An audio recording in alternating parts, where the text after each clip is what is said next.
Selamat pagi saudara-saudara, The Last Prayer nomor 10, rencana ambil Master Teologia. Mari kita berdoa. Tuhan Yesus, terima kasih atas kasih-Mu pada kami. Semputkan hamba-Mu di belakang salib-Mu dan berkati setiap orang yang mendengarkan kesaksian ini. Dalam nama Tuhan Yesus, amin. Matius 26 ayat 12, sebab dengan mencurahkan minyak itu ke tubuhku, ia membuat suatu persiapan untuk penguburanku. Saudara-saudara, sahabat yang saya layani kurang lebih 3 tahun, memiliki karakter keras luar biasa dan terlalu banyak bicara di kantor. Masalah yang seharusnya bukan permasalahannya selalu dia bicarakan kepada pimpinan dan pada setiap orang. Cepat marah, sombong, akan kepandaiannya atau kemampuannya, dan dia terlalu sombong. Dan itu tugas saya sebagai pelayan yang bekerja di sekuler. Seringkali pembicaraannya menjadi suatu keributan di kantor. Lebih hebatnya lagi, senang dengan segala yang berbau mistis. Dari ramalan pakai kartu tarot kalau nggak salah. Dan selalu mengunjungi orang-orang pintar dimanapun juga. Dia pasti datangi. Karena saya tahu saya pernah dibawa sampai ke Purwakarta. Karena saya hanya ingin tahu saja. Dan suatu hari Mam antar saya untuk ke tempat peramal kartu, Mam. Saya katakan tidak mau, maaf saya sudah tidak mau lagi kompromi dengan hal-hal yang berasal dari kuasa iblis. Dan saat itu saya melarang dia untuk menanyakan pada peramal pakai kartu. Bertanya pada dukun, bertanya pada roh yang kerasukan. Itu sampai dicari dia sebagai sahabat saya. Dan itu semua dikerjakan olehnya untuk menanyakan semua tentang kehidupannya. Pada saat dinasihati dia menjadi marah. Dan berapa bulan dia tidak bicara kepada saya. Sampai dia sendiri gerakan untuk bertemu dan dia katakan, Mam, saya sudah tidak lagi pergi ke peramal, dukun-dukun, dan saya sudah ingin menjadi baik.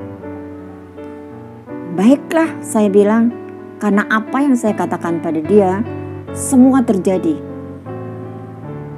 Dan dia ada sedikit pertobatan. Dan menerima akibat tingkah lakunya dan apa yang saya katakan padanya, akhirnya dia dikeluarkan dari perusahaan itu.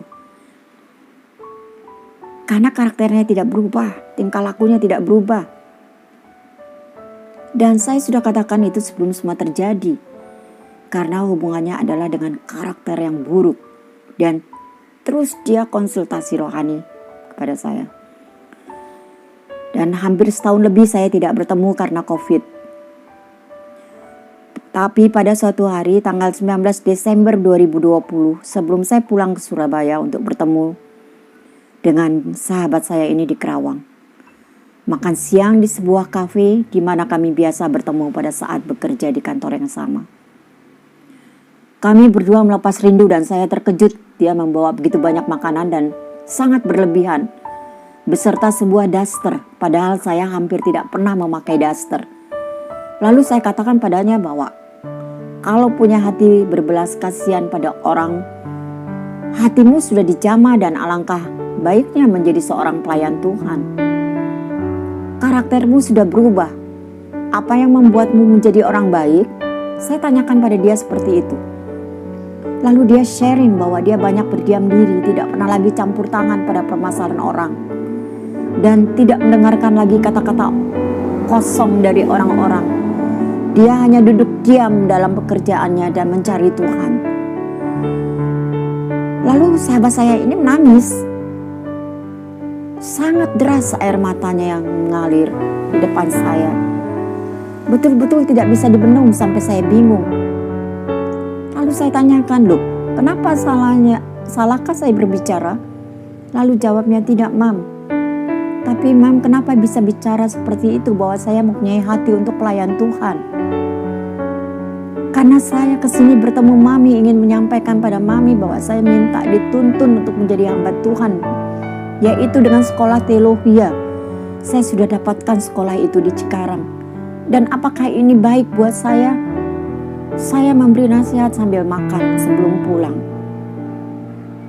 Kami berdoa tanpa memejamkan mata karena ada 2 atau 4 orang dalam kafe. Tapi itu adalah pelayanan yang biasa saya lakukan di kafe atau dimanapun juga untuk berdoa. Saya sangat kaget dengan suatu perubahan yang luar biasa pada sahabat saya ini. 6 Januari 2021, saya di WA untuk mendoakan sahabatku ini. Mam, tolong doakan saya. Karena dia katakan dia baru saja tes swab dan belum ada hasilnya. Mami doakan saya semoga hasil swab negatif. Karena teman yang duduk di belakang saya positif. Lalu saya telepon dia, kami berdoa. Dan saya memberi kekuatan. Tapi saya berdoa digerakkan untuk mengalir begitu saja mengurapi sahabatku padahal dia masih belum sakit. Dan pengudusannya pada hasil swab belum keluar. Doa pengudusan dan pengurapan, hasil swab besoknya baru keluar. Dia menangis di telepon dan dia katakan terima kasih Mam. Mam sudah doakan saya. Tapi saya saat ini sedang sesak nafas. Dan dia bertanya apakah ada kuasa negatif pada diri saya. Dan aduh lambung saya sakit sekali dia katakan. Akhirnya saya bilang kiranya Tuhan menjamahmu ya sobat. Kemudian kami tutup telepon itu dan saya merenung sejenak perubahan yang sangat luar biasa dan keinginan yang luar biasa untuk menjadi seorang hamba Tuhan dengan sekolah teologi. 17 Januari pagi 2021 kabar datang, sahabatku sudah berpulang dengan usia 42 tahun. Sangat muda, jauh di bawah saya. Pada saat pertobatan menjadi baik, semua kuasa-kuasa kegelapan ditinggalkan. Hati sudah menyerahkan untuk pekerjaan Tuhan dan akan mengabdi kehidupannya pada Allah yang kita cintai. Akan tetapi rencana Tuhan bukanlah rencana kita. Rencana Tuhan lebih indah, pengangkatan lebih awal, daripada lebih banyak jatuh dalam dosa. Dan itu sungguh sangat indah buat sahabatku. Bersiaplah sedia untuk menjadi baik dalam kehidupan kita. Jangan menunggu, jangan menunda waktu yang baik untuk kita melayani Tuhan. Persiapkan hati kita, damaikan hati kita dengan siapapun juga. Bersiaplah, baik atau tidak baik waktunya. Tuhan senantiasa menyertai kita. Itu pasti. Amin.